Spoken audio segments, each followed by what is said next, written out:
Assalamualaikum warahmatullahi wabarakatuh. Bismillahi alhamdulillah. Wala hawla wala quwata illa billahil aliyyil azim. Ashhadu an la ilaha illallah wahdahu la syarika lah. Wa ashhadu anna Muhammadan abduhu wa rasuluh la nabiyya ba'dah. Allahumma salli wa sallim wa barik ala sayyidina Muhammadin wa ala alihi wa sahbihi ajma'in, amma ba'du. Yang kami hormati para ulama, para ustadz, hadirin hadirat, bapak-bapak, ibu-ibu yang dimuliakan Allah Subhanahu wa taala. Alhamdulillah, Allah Subhanahu wa taala masih memberikan kesempatan kepada kita, masih memberikan kemudahan kepada kita, masih memberikan kekuatan kepada kita, sehingga kita masih bisa melaksanakan sholat maghrib secara berjamaah. Kita lanjutkan dengan majelis taklim. Ini semata-mata karena hidayah dan kekuatan daripada Allah Subhanahu wa taala. Maka mudah-mudahan semua ibadah yang kita lakukan diterima oleh Allah Subhanahu wa taala, menjadi sebab dosa kita diampunin oleh Allah, menjadi sebab dosa orang tua kita, mertua kita, guru-guru kita diampunin oleh Allah, menjadi sebab selamat daripada api neraka dan masuk surga tanpa dihisab oleh Allah Subhanahu wa taala. Kita lanjutkan pengajian kita masih di bab keutamaan masjid dan tempat sholat. Bismillahirrahmanirrahim. Qala musannif rahimakumullah. Wa qala sallallahu alaihi wasallam, Rasulullah sallallahu alaihi wasallam bersabda, al malaikatu sholli ala ahadikum madama fi musallahu alladhi yusallu fih. Bahwasanya malaikat ini selalu berdoa kepada orang yang sholat, yang dimana dia itu masih menetap di tempat sholatnya.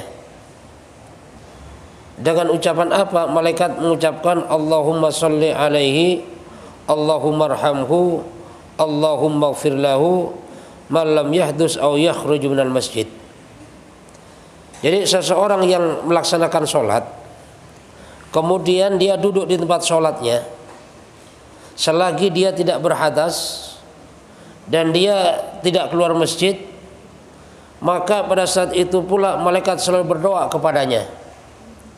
Apa doa malaikat? Allahumma sholli alaihi, ya Allah rahmatilah dia. Jadi Allah Subhanahu wa taala memintakan rahmat. Jadi malaikat ini memintakan rahmat kepada Allah Subhanahu wa taala kepada orang yang habis sholat masih duduk tempat sholatnya selama dia tidak berhadas atau keluar daripada masjid. Apalagi doa malaikat Allahumma arhamhu, ya Allah kasihanilah dia ya Allah, atau rahmatilah dia ya Allah. Allahumma firlahu, ampunilah dia ya Allah. Jadi malaikat berdoa kepada Allah agar orang ini selalu mendapat rahmat daripada Allah, selalu diampunin oleh Allah Subhanahu wa taala selagi dia tidak berhadas atau keluar daripada masjid. Maka ini suatu keuntungan, Pak. Kita habis sholat maghrib, kita duduk di tempat sholat kita mengadakan majelis taklim, dan kita menjaga daripada hadas, ya, tidak batal daripada wudu. Maka ini kita ini selalu mendapat doa daripada yang namanya malaikat. Dan doa malaikat ini doa yang diterima oleh Allah. Kenapa? Malaikat ini makhluk yang maksum. Malaikat ini yang tidak pernah dosa, tidak berbuat dosa malaikat. Dan doanya dikabulkan oleh Allah Subhanahu wa taala. Dan malaikat ini termasuk makhluk yang selalu taat kepada perintah Allah Subhanahu wa taala. Jadi sangat luar biasa kita mendapat doa daripada malaikat. Beruntunglah kepada orang-orang yang istiqomah ke masjid. Tapi kalau orang nggak di masjid ini nggak mendapat doa dari Allah, dari malaikat. Jadi yang didoakan oleh malaikat ini khusus orang yang sholat, ya, dan duduk di tempat sholatnya selama dia tidak berhadas dan tidak keluar daripada masjid, maka doa malaikat Allahumma sholli alaihi, Allahumma arhamhu, Allahumma ighfir lahu. Maka mudah-mudahan Pak kita termasuk salah satu orang yang didoakan oleh malaikat, ya. Dan yang utama lagi bagaimana supaya kita ini bisa istiqomah di masjid. Nah, ini niat kita, Pak. Lah sampai kapan? Sampai kita meninggal, Pak. Ya. Jadi niat ibadah itu ya sampai akhirnya meninggal dunia. Maka pada dasarnya kita ibadah itu nggak lama, Pak. Sampai kapan? Sampai meninggal doang. Ya kan? Misalnya meninggal sebulan lagi, ya sebulan doang kita ibadah. Setelah itu sudah tidak ibadah lagi dan juga tidak ke masjid lagi. Makanya orang Islam ini terakhir kali kalau meninggal dunia ini dibawanya adalah ke masjid. Biasanya seperti itu. Maka beruntunglah bagi orang-orang yang semasa hidupnya ini istiqomah untuk melaksanakan sholat di masjid. Wa qala sallallahu alaihi wasallam, ya'ti fi akhir zamani nasun min ummati. Rasulullah SAW bersabda bahwasanya di akhir zaman nanti akan datang, ya, manusia daripada umatku. Ini kata Rasul, di akhir zaman akan datang manusia-manusia daripada golongan umatku nih. Ya'tunal masajida fayaq'uduna fiha halqan. Mereka itu pada datang ke masjid. Dan di masjid mereka duduk berhalakoh-halakoh, ya. Jadi ada pojok sana berapa orang, pojok sana berhalakoh-halakoh. Zikruhumud dunya wa hubbud dunya. Tapi yang mereka ingat, yang mereka ceritakan, yang mereka bicarakan urusan dunia. Wa hubbud dunya, dan masalah kecintaan kepada dunia. Artinya selalu menggabungkan dunia di masjid, tapi dibicarakan urusan dunia terus. Bisnisnya, pokoknya urusan dunia bicarakan, membangga-banggakan dunia. Ini kata Rasulullah SAW akan datang di akhir zaman umat yang seperti ini ada. Ya. Dia datang ke masjid, duduknya berkumpul di masjid, membuat halakoh-halakoh, tapi yang diingat urusan dunia, yang dibicarakan urusan dunia, dan pendek kata masalah kecintaan kepada dunia. Nah, kalau sudah ada orang yang seperti ini, la tujalisuhum, makalah janganlah kalian duduk bersama mereka. Kenapa? Karena kalau sampai duduk bersama mereka nanti kita pun akan keikutan, Pak. Itu kan? Kenapa? Karena yang namanya kita duduk dengan siapa itu punya pengaruh yang sangat luar biasa. Komunitas punya pengaruh yang sangat luar biasa. Makanya kalau kita duduk dengan halakoh-halakoh orang yang bicara masalah iman, masalah kebesaran Allah, masalah kebaikan, kita duduk di situ, maka suatu saat kita akan ikut, akan ketularan. Begitu juga di saat ada orang sekelompok di mojok sana, 6 orang, mojok sana 10 orang bicara urusan dunia di masjid, dan kita ikut duduk di sana, maka suatu saat kita pun juga akan ikut-ikutan juga. Kenapa? Al-mar'u ala dini khalili. Jadi seseorang ini sebenarnya tergantung bagaimana temannya, ya. Makanya teman ini punya pengaruh yang sangat luar biasa. Dalam peribahasa kan gini kan, walaupun kita nggak jual minyak wangi, kalau teman-teman kita jualan minyak wangi, maka kita akan bau wangi. Kita nggak jualan terasi, Pak. Cuman orang sekeliling kita ini jualan terasi. Kita bergaul dengan tukang terasi, kita makan dengan tukang terasi, duduk dengan tukang terasi. Walaupun kita nggak jualan terasi, maka kita pun akan ikut bau terasi. Kenapa? Teman-teman kita penjual terasi. Nah, makanya kita belum baik kita. Bagaimana supaya kita bisa menjadi orang baik? Ya caranya kita kumpul dengan orang-orang baik. Ada orang baik, kumpulnya dengan orang-orang gak baik, maka suatu saat akan disatukan oleh Allah Subhanahu wa ta'ala. Hatinya akan disatukan oleh Allah. Kalau ada orang baik duduk bersama orang-orang yang tidak baik, itu pengaruhnya sangat luar biasa. Itu. Nah, makanya misalnya ada orang malas ke masjid, ya udah berteman aja dengan orang ahli masjid. Maka nanti suatu saat akan ketulan dia ke masjid. Nah, di saat orang istilahnya tidak ke masjid, malas ke masjid, teman-temannya orang jauh daripada masjid, maka semakin hari akan semakin jadi. Nah, maka ini suatu cara, kalau memang seseorang itu pengen ahli masjid, maka bertemanlah dengan orang-orang ahli masjid. Kenapa? Karena teman ini punya pengaruh yang sangat luar biasa. Maka pesan Nabi, la tujalisuhum, jangan duduk bersama mereka. Kenapa? Falaisa lillahi bihim hajatun, karena sesungguhnya Allah Subhanahu wa taala tidak memerlukan kepada mereka-mereka itu. Artinya apa? Tidak memerlukan, tidak memandang kepada orang yang duduk di masjid berhalaqah-halaqah dan menceritakan masalah urusan dunia, membanggakan dunia dan mencintai daripada yang namanya dunia. Itu enggak diperlukan oleh Allah. Kan? Ya, memang kita dunia perlu, Pak. Karena hidup kita di dunia. Ya. Cuman bagaimanapun kita perlunya dunia, kita usahakan saat kita di masjid ini kita tutup dulu untuk sementara bicara masalah urusan dunia. Kalau kita bicara masalah apa? Urusan akhirat, Pak, urusan agama, urusan kebesaran Allah Subhanahu wa taala. Nah, nanti kalau sudah keluar daripada masjid, ya udah silakan. Mau bicara masalah urusan dunia silakan. Karena sudah ada tempatnya masing-masing. Karena kalau di dalam masjid ini, bagaimana kita perbanyak doa, kita perbanyak zikir, baca Quran, mengingat Allah Subhanahu wa ta'ala. Wa qala sallallahu alaihi wasallam, qala azza wa jalla fi ba'dil kutub, ini hadis qudsi, inna buyuti fi ardil masajid. Allah Subhanahu wa taala firman dalam hadis qudsi, sesungguhnya rumah-rumahku di bumi ini adalah masjid. Jadi masjid ini rumah Allah, tempat rahmat Allah di masjid. Wa inna zuwari fiha ummaruha, dan sesungguhnya para pengunjungnya, peziarah daripada masjid ini, tamu-tamu Allah siapa? Ummaruha, yaitu orang-orang yang memakmurkan masjid. Jadi masjid ini rumah Allah yang di bumi. Maksudnya ini rumah rahmat Allah, tempat rahmat Allah. Makanya yang berziarah kepada masjid ini ya termasuk orang-orang yang memakmurkan masjid. Orang-orang memakmurkan masjid, makanya termasuk orang-orang yang akan mendapat daripada rahmat Allah Subhanahu wa taala.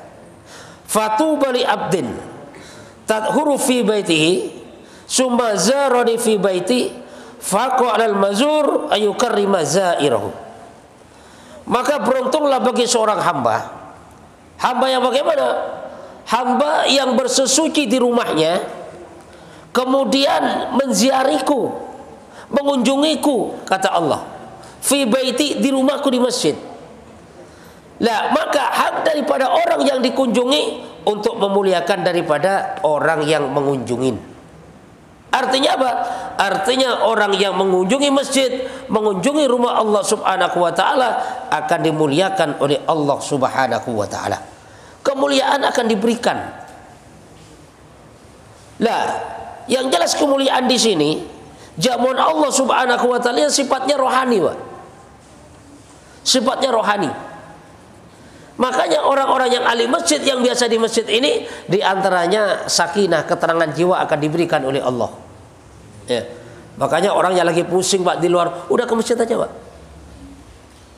Misalnya sehari semalam kagak bisa tidur, banyak yang dipikirin, pusing di rumah, udah ke masjid aja.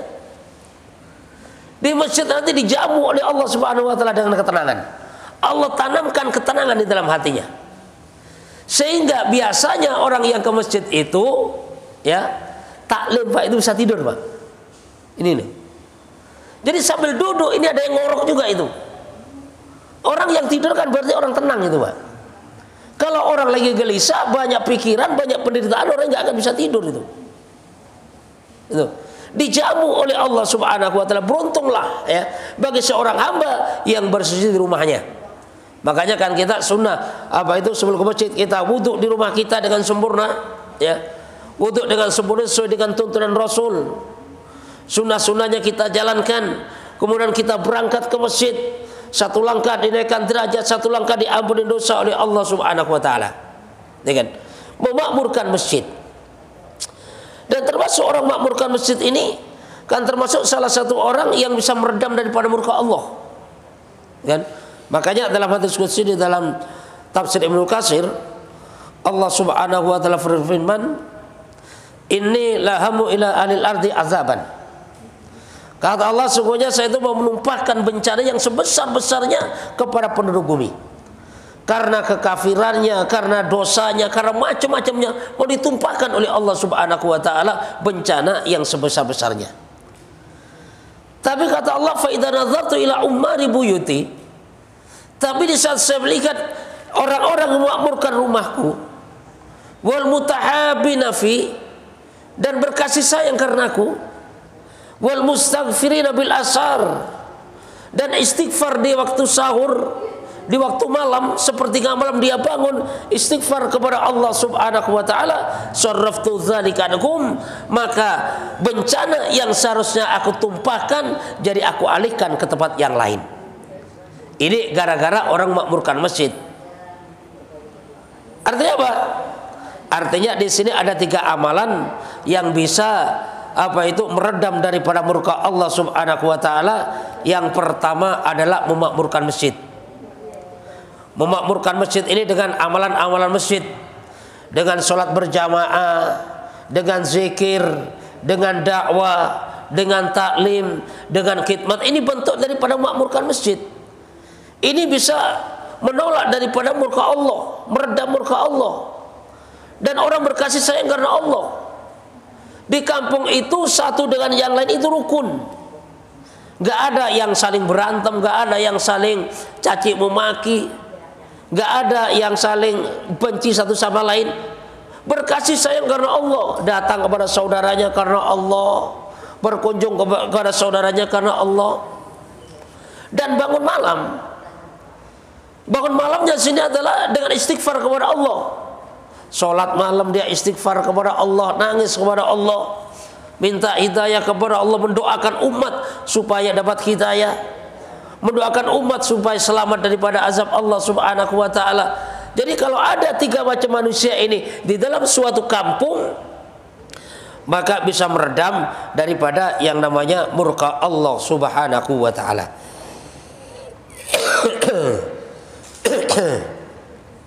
Jadi memakmurkan masjid, ya. Jadi beruntung bagi orang yang memakmurkan masjid, itu adalah merupakan tamu Allah Subhanahu wa taala yang akan dijamu oleh Allah Subhanahu wa taala, dimuliakan oleh Allah Subhanahu wa taala bagi orang yang berkunjung ke rumah Allah, yaitu masjidnya Allah Subhanahu wa taala.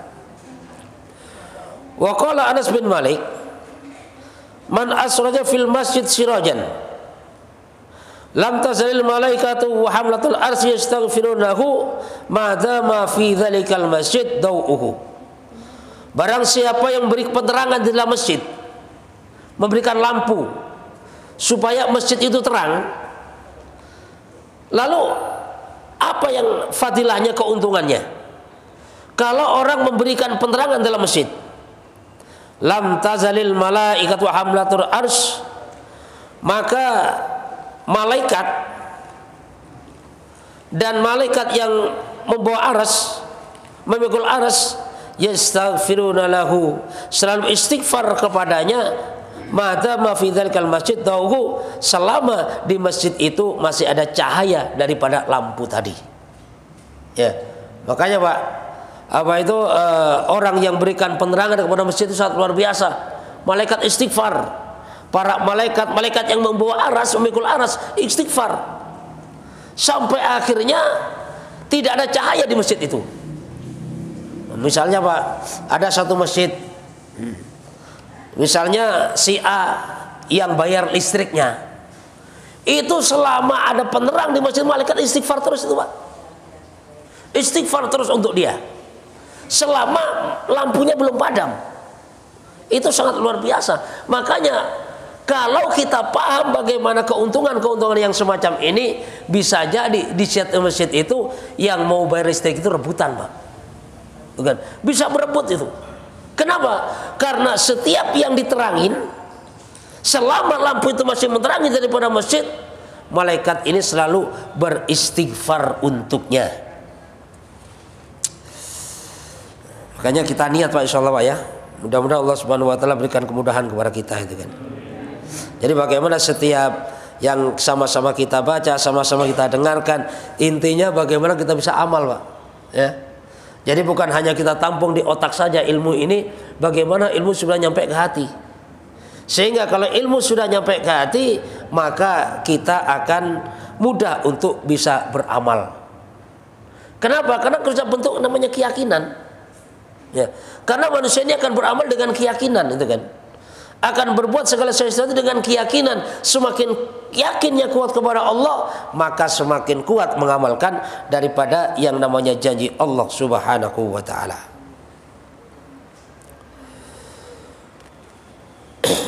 Wa qala Ali karamallahu wajhah,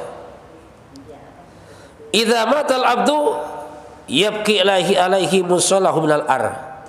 Ini termasuk yang keutamaan daripada musallahu, tempat salat. Sayyidina Ali mengatakan karamallahu wajhah, apabila seorang hamba meninggal, yabki alaihi musallahu minal ar, maka tempat yang dibuat salat di bumi itu menangis, Pak. Jadi apabila seorang yang ahli sujud, orang ahli sholat ini meninggal dunia, maka tempat yang biasa dibuat sholat itu menangis. Berapa lama menangisnya? Wa qala Ibnu Abbas mengatakan, tabki alaihil ardu arba'ina sabahan, bahwasanya bumi yang biasa dibuat sholat tadi, tempat yang biasa dibuat sholat tadi, ini menangisnya 40 pagi, artinya 40 hari, Pak. Ya.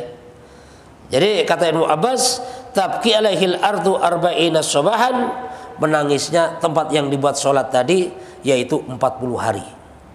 40 pagi itu menangisnya, Pak. Ya. Itu menangis karena sedih. Kenapa? Karena kalau sudah ditinggal orang soleh satu, itu susah cari gantinya, Pak. Kan? Makanya menangisnya 40 hari.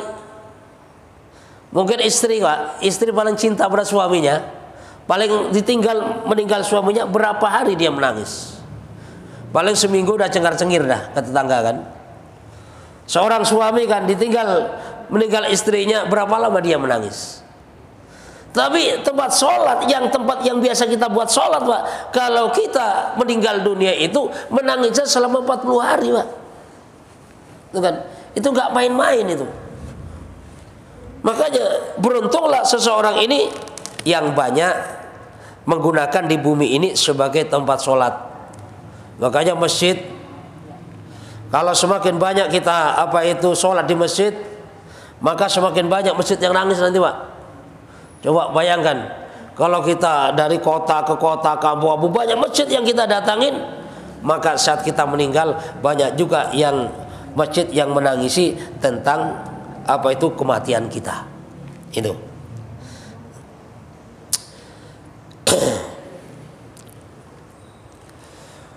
Wa qala Atha al-Khurasan, ma min abdin yasjudu lillahi sajdatan fi buqatin min biqa'il ardi illa syahidat lahu yaumal qiyamati wa bakat alaihi yaumu yamut.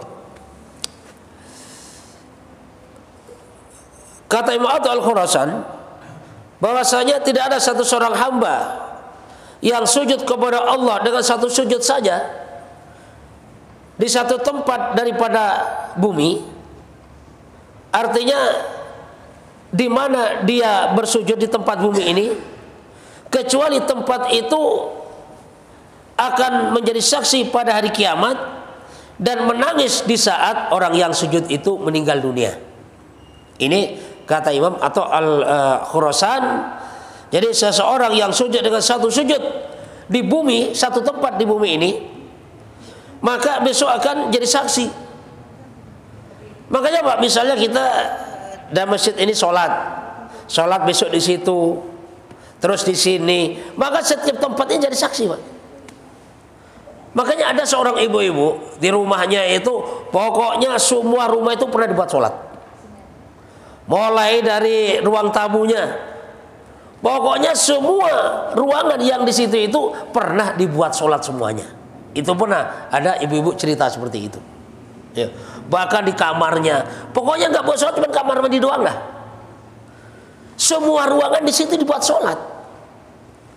Dan setiap tempat yang kita buat sholat besok akan jadi saksi pada hari kiamat. Dan di saat orang yang biasa sholat di tempat itu meninggal dunia, maka tempat itu menangis yang sangat luar biasa.